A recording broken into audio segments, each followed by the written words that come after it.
Hello students, आज मैं लेके आया हूं आपके सामने एक नया टॉपिक। छोटा सा टॉपिक है Newton's law of gravitation in vector form. ठीक है, वेक्टर फॉर्म में हम बात करेंगे किसकी आज? न्यूटन्स लॉ ऑफ ग्रेविटेशन की, जो कि बहुत इंपॉर्टेंट है। Newton's law of gravitation in vector form. देखो, न्यूटन्स लॉ ऑफ ग्रेविटेशन आप सबको पता है क्या होता है।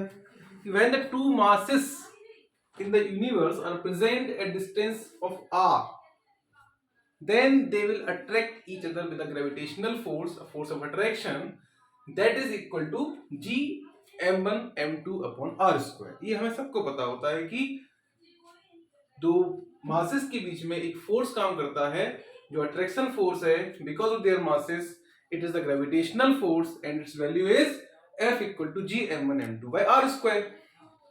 अब हमें इस एक्सप्रेशन को, हमें इस फॉर्मूले को वेक्टर फॉर्म में यहां पर रिप्रेजेंट करना है। देखते हैं, सपोज एक कोऑर्डिनेट सिस्टम है। ये क्या है? एक कोऑर्डिनेट सिस्टम है। इस कोऑर्डिनेट सिस्टम की एक्सिस है एक्स वाई जेड और ये हो गया इसका ओरिजिन। एक्स वाई जेड और ये हो गया इसका ओरिजिन। अब एक मास मेरे पास यहां पर है जिसका नाम है m1 और एक मास सपोज दैट यहां पर है, इसका नाम है m2। अब m1 और m2 जो दो मासेस हैं, इनके पोजीशन वेक्टर है हमारे पास r1 वेक्टर और r2 वेक्टर। m1 m2 की position vector with respect to origin क्या है? r1 vector and r2 vector.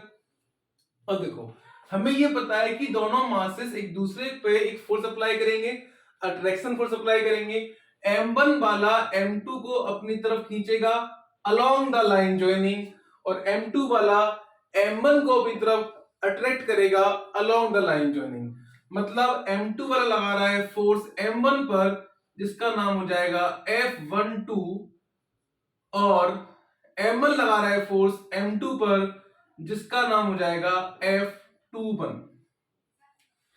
F12 and F21 ये फोर्स का वेक्टर फॉर्म मैंने यहां पे लिखा हुआ है। अब F12 क्या है तो मैं लिखता हूं यहां पर, देखो F12 है force on m1 bye m2। F21 क्या है? Force on m2 by m1। ठीक है, अच्छा, दोनों मासेस एक दूसरे पर इक्वल फोर्स लगा रहे हैं। अंतर केवल डायरेक्शन का है कि the two forces are equal in the magnitude but they are opposite in direction, so they are opposite vectors.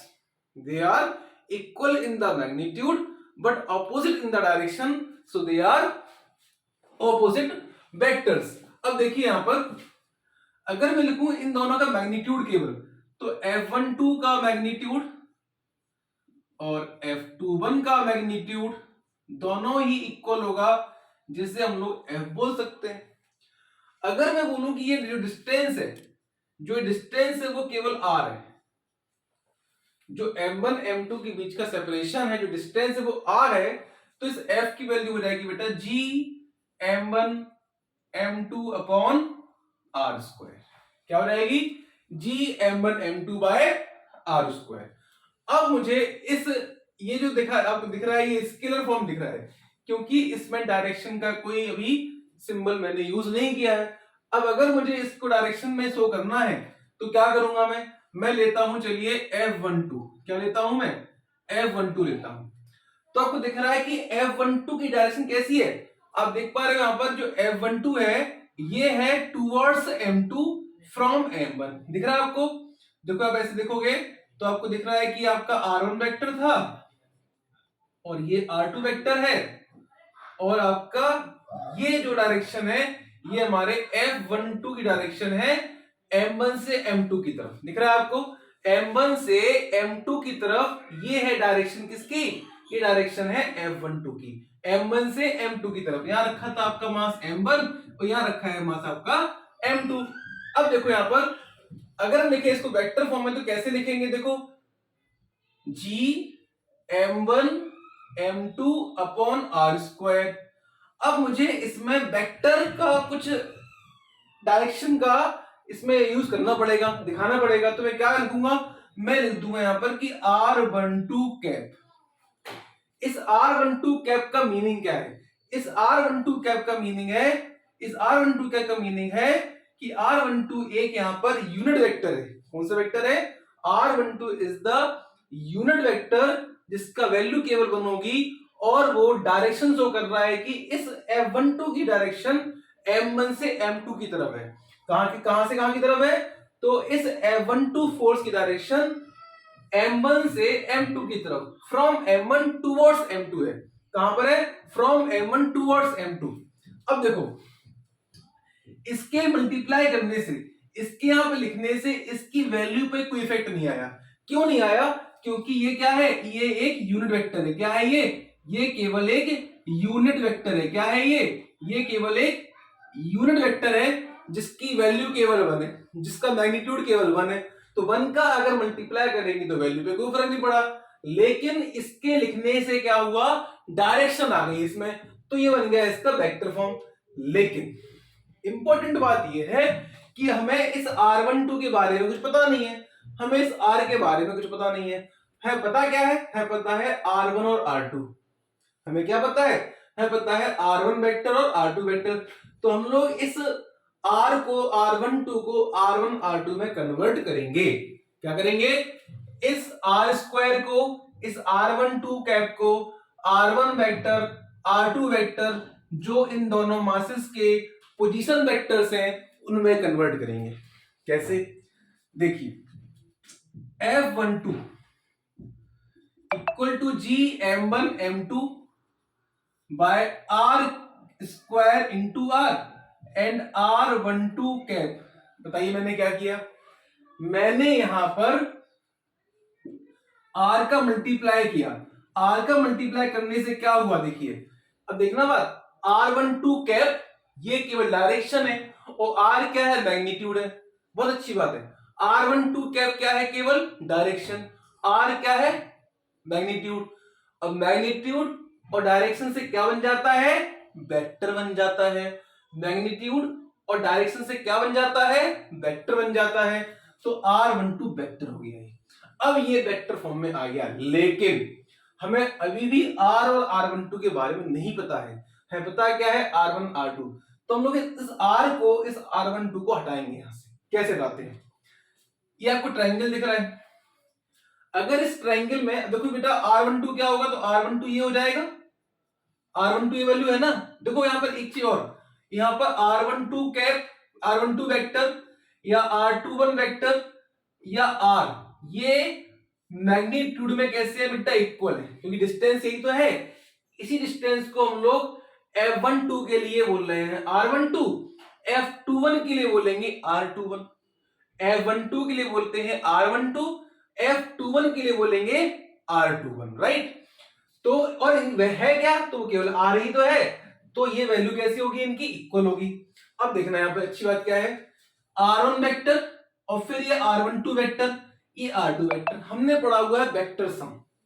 Vector sum में क्या होता है, देखो वेक्टर ए के हेड से एक और वेक्टर बी, वेक्टर ए का टेल वेक्टर बी का हेड क्या बन जाता है, रिजल्टेंट वेक्टर सी बनता है ना। देखो ये r1 का हेड, r2 के हेड से एक और वेक्टर r12 और फिर ये r2, मतलब यहां पर जो r2 है ये सम है किसका, r1 प्लस r12 का। कहां से, वेक्टर लॉ ऑफ एडिशन से, ट्रायंगल लॉ ऑफ एडिशन से। The closing side in the opposite sense, closing side in the opposite sense represents the addition of these two vectors. देखो r2 जो है ये opposite sense में closing side है कि नहीं है, देखो r1 ऐसा, r2 ऐसा, r3 ऐसा होना चाहिए था, लेकिन नहीं, कैसा हुआ, ये उस तरफ हो गया। तो कैसा है, क्लोजिंग तो है लेकिन ऑपोजिट सेंस में है, तो क्या देगा ये देगा हमें इन दोनों का रिजल्टेंट। तो यहां से r12 क्या मिल जाएगा बेटा, r2 माइनस r1, क्या मिल जाएगा, r2 माइनस r1, क्या मिल जाएगा, r2 माइनस r1। तो देखो यहां पर f12 g m1 m2 upon, अब अगर हम देखेंगे इसकी वैल्यू, तो इनकी वैल्यू यही तो है, तो क्या लिख सकते हैं इसको हम लोग, R2 माइनस R1 का क्यूब, और R12 क्या है, R2 माइनस R1। ये आ गया वेक्टर फॉर्म। ये क्या आ गया, ये आ गया इसका vector form. F12 equal to GM1M2 upon modulus of R2 minus R1। ये क्या शो कर रहा है, the modulus showing the magnitude of R12 and R2 minus R1। ये रिप्रेजेंट कर रहा है वेक्टर फॉर्म को। ठीक है, अब देखो यहां पर F12 और F21, F12 और F21 क्या ये दोनों ऑपोजिट वेक्टर्स हैं? तो yes, they are the opposite vector because they are equal in magnitude but opposite in direction. तो अगर हम लिखेंगे F21 तो we can write minus of F12, yes और नो। अगर F21 लिखेंगे तो क्या हो जाएगा, माइनस ऑफ F12। क्या हो जाएगा, माइनस ऑफ F12।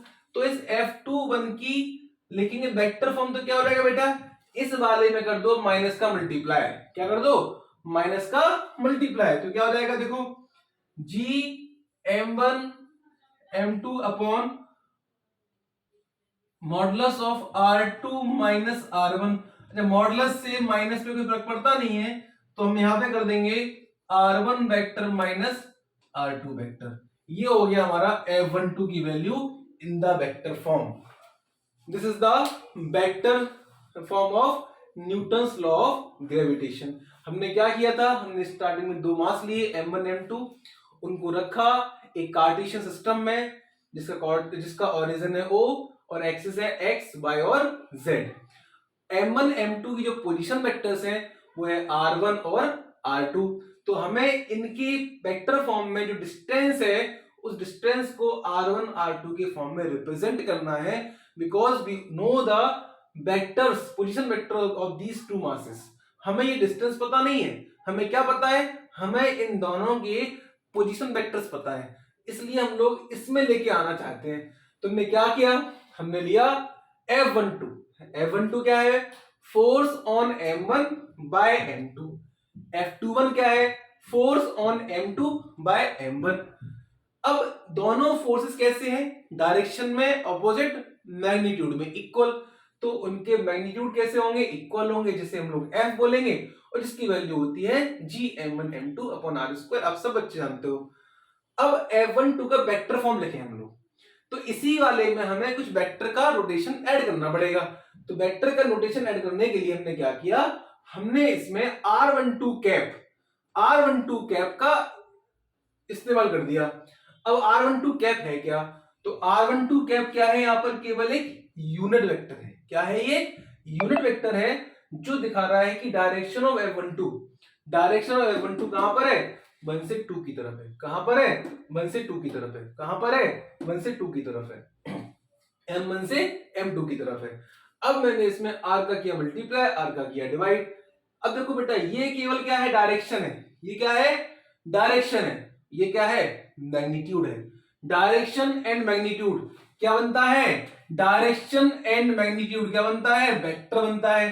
तो हो जाएगा R12 vector. Direction and magnitude क्या बनता है, वेक्टर बनता है। तो हो जाएगा R12 वेक्टर, नीचे हो जाएगा RQ। अब देखो, अब बात यहां फंस रही बेटा कि हमें R तो पता ही नहीं है, R है क्या, हमें क्या पता है, हमें पता है R1 वेक्टर, R2 वेक्टर। तो हम लोग इस R को, इस R12 को R1 R2 में कन्वर्ट करेंगे। उसके लिए ट्रायंगल लॉ ऑफ एडिशन आप सबको पता है। क्या होता है कि अगर दो वेक्टर हैं, एक ट्रायंगल की दो साइड को रिप्रेजेंट करते हैं, तो जो क्लोजिंग साइड है ऑपोजिट सेंस में वो रिप्रेजेंट करेगी क्या, उन दोनों का वेक्टर एडिशन। तो देखो R1 और सेम सेंस में R12, R1 के हेड से एक और वेक्टर R12, R1 का टेल, R12 का हेड क्या देगा, रिजल्टेंट देगा। तो R2 इक्वल टू क्या हो जाएगा, R1 प्लस R12। क्या हो जाएगा, R2 equal to R1 plus R12। R12 की वैल्यू मिल गई हमें in terms of R2 and R1, मिल गई ना वैल्यू। अब इसी वैल्यू को, अच्छा इंपॉर्टेंट बात क्या है यहाँ पे, R12 कैप, R12 वेक्टर या R21 वेक्टर की वैल्यू क्या होगी, तो केवल R ही होगी। डिस्टेंस तो R ही है ना बेटा, हम लोग यहां से नापे, यहां से नापे। जब यहां से जा रहे हैं हम लोग तो बोल रहे हैं R12 है, जब यहां से जाएंगे तो बोलेंगे R2 बने। जब हम लोग यहां से जाएंगे तो बोलेंगे R12, यहां से जाएंगे तो बोलेंगे R21, लेकिन है क्या, तो R ही तो है। तो ये क्या हो गया, R12 और R21 की वैल्यू क्या है, R है। अब यहां वापस आ जाओ, तो R की वैल्यू क्या आ गई, R2 माइनस R1 का होल क्यूब और R2 माइनस R1, ये शो कर रहा है इसके वेक्टर फॉर्म को। अच्छा, F21 क्या होगा, तो F21 होगा माइनस ऑफ F12, क्योंकि दोनों फोर्स कैसे हैं, इक्वल बट अपोजिट। तो F21 इक्वल टू क्या आ गया, माइनस ऑफ F12। तो इस वाले में माइनस कर दो मल्टीप्लाई, आपका बन जाएगा F21। ये हो गया हमारा Newton's law of gravitation. Thank you.